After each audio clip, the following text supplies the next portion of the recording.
Hold on to your britches, put on your seatbelt, because we're going back to our roots here at American Beef Ranch. Let's get into it.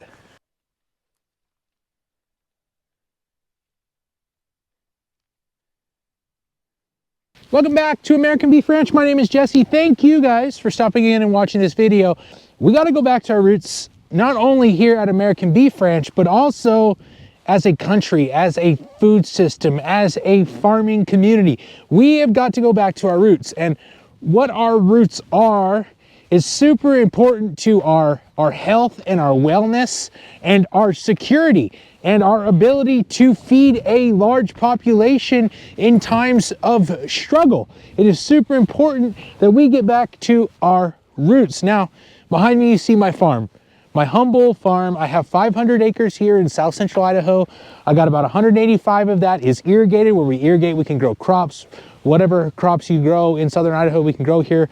Potatoes, corn, sugar beets, all that stuff. We are certified organic, so we do a little bit of different things, but still we are farm. And in most farms, in most places, what farmers do is they plant crops and then they sell it to a wholesaler who sells it to somebody else, and it's made into certain products. Now, a lot of farmers grow what is known as grain corn and soybeans. Those two products are the biggest production products the United States produces, and those products are sold to various markets, but usually they end up in most processed food that is in the grocery store. High fructose corn syrup, cornstarch, soy additives, soy meal, all of that stuff makes up a lot of the products that is in our American diet. We've also really spread out the food chain. So instead of going down to the local market to get your food and what was available and what was in style at that point, we now can get whatever we want, whenever we want, because it's coming from all over the place. And while that is really nice, it makes the food system really fragile. And I think we've seen that with COVID, especially how fragile the food system can be when we rely on a nationwide or a global system instead of a smaller system, instead of a system built in an area. I was lucky enough to be a part of this farm far before it was mine. My grandfather owned this place, my aunt owned this place before him, and we have had the opportunity over the last 25 years to do things traditionally for a little bit and then untraditional. And I think untraditional is the key to our success in the future. I apologize, my microphone died, so the sound may be a little different, but behind me you see one of my favorite things: cattle grazing on grass.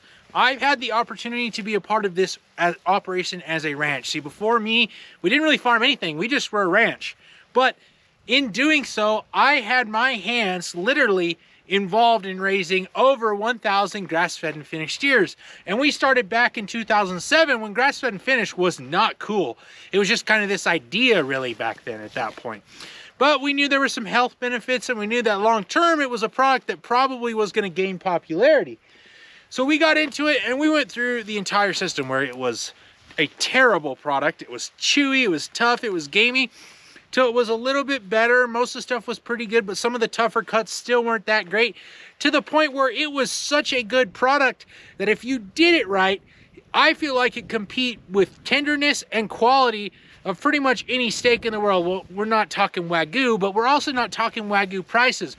We're talking a fair price for a really high quality product that has health benefits over the traditional large food chain system. And I'm not saying grass-fed and finished beef is the only thing we do, but it's what I did growing up, and it's what I know a lot about, and that's taking a product, growing it here yourself, and then selling it into a regional area.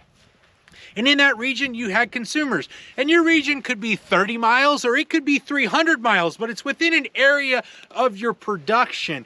And I think in the future, honestly, I know that in the future, a robust regional food system is the key to safety and security of the American food system. And honestly, it brings me as a farmer far more satisfaction with what I'm doing. See, I love farming. I love growing the crop. I love planting. I love irrigating. I love working on the equipment. I love doing all those things. I love harvesting and seeing that stuff go down the road. but just seeing it arbitrarily go down the road to some wholesaler or some large other place that may be using it as feed is not as satisfying as me having a product that I deliver to a local store that sells it or to a consumer that backs my product.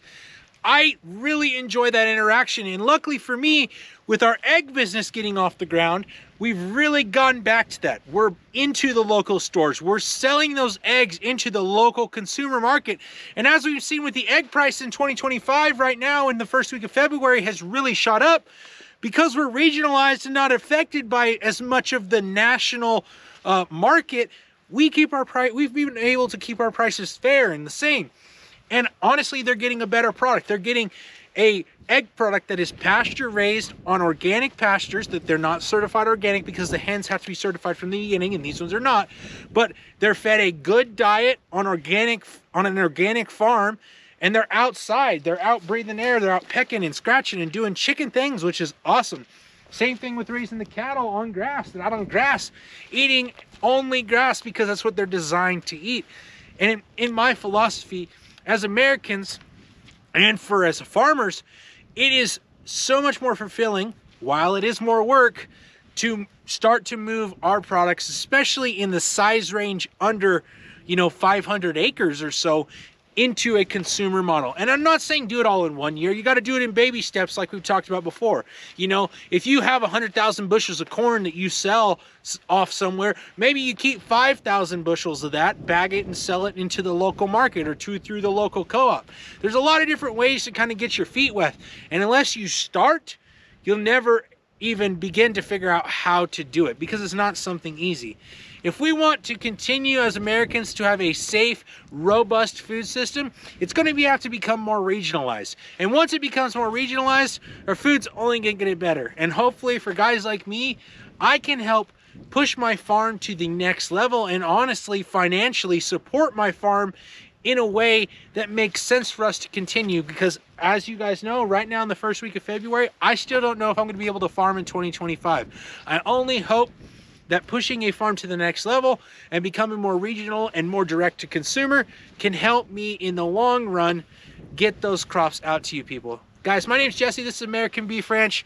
One day I'm going to be your one-stop shop for all things protein raised on an organic regenerative farm.